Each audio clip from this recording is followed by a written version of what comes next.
কুরবানির ঈদকে সামনে রেখে দেশের বিভিন্ন হাটগুলোতে শুরু হয়েছে বেচাকেনা।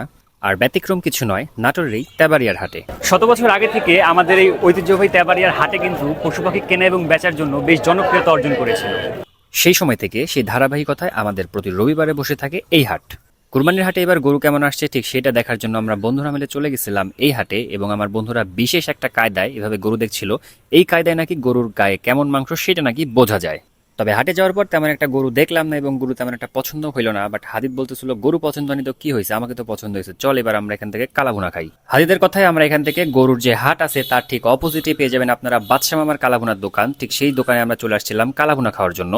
হাটের মধ্যে এত পরিমাণে গরম ছিল যে আমরা পুরো সিদ্ধ হয়ে গেছি। বাট ব্যাপার হইতেছে আমাদের তো আছে প্রচুর পরিমাণে কারেন্ট। সেই কারেন্ট নিয়ে আমরা হাত মুখ ধুয়ে একটা টেবিল দেখে বসে পড়ি। এটা হচ্ছে বাদশা মামার কালাভুনার দোকান, যেটার লোকেশন আমি আরো একবার বলে দিই। গরুর যে হাট আছে ঠিক সেই হাটের অপোজিটে, অর্থাৎ রাস্তার সাথেই কিন্তু আপনারা বাদশা মামার কালাভুনার এই দোকানটা পেয়ে থাকবেন। এটাই হচ্ছে বাদশা মামার কালাভুনা, যেটা পূর্বে তিনি বিক্রি করতেন 120 টাকায়। তবে 10 টাকা দাম বেড়ে এখন যেটা দাম হয়েছে 130 টাকা করে।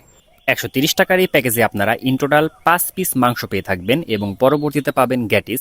প্রথমে যে 5 পিস মাংস দেওয়া হয় সেই জায়গায় আপনারা 3 পিস একদম সলিড মাংস পাবেন, এবং একটা পাবেন তেল, এবং আরেকটা পাবেন তেল এবং হাড্ডি সহ যুক্ত একটা মাংস। এছাড়া প্রতি প্লেট ভাত পেয়ে থাকবেন আপনারা 20 টাকায়।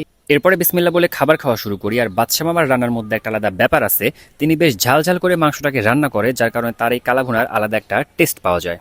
মাংস বেশ ভালো মতো সিদ্ধ হয়েছিল, আমার কাছে তেমন একটা শক্ত মনে হয় নাই। বাট যদি এরকম কোনো প্রবলেম হয় সেক্ষেত্রে আপনারা তাদেরকে বললে তারা আপনাকে রিপ্লেস করে দেওয়ার চেষ্টা করে। পূর্বেও আমি বেশ কয়েকবার তার দোকানের কালাভুনা খাইছি এবং আমার কাছে খাইতে বেশ ভালো লাগছে, এবং আজকেও আমার কাছে কালাভুনা খাইতে বেশ মজা লাগছে। আপনারা যারা এখনো তেবাড়িয়া হাটের বাদশা মামার দোকানে যান নাই, অনায়াসে যেয়ে তার কালাভুনা খেয়ে আসতে পারেন। খাবার খাওয়া শেষে একটা ভাইয়ের সাথে দেখা হয়ে যায় এবং তার সাথে পরিচয় হয়। তিনি বলছিলেন তিনি আমার পেজের রেগুলার ভিডিও দেখেন।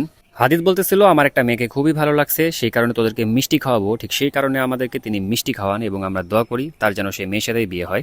ধন্যবাদ সবাইকে ভিডিওটি শেষ পর্যন্ত দেখার জন্য। দেখা হচ্ছে পরবর্তী কোনো নতুন ভিডিওতে। সেই পর্যন্ত ভালো থাকবেন আর ভালোর দলেই থাকবেন।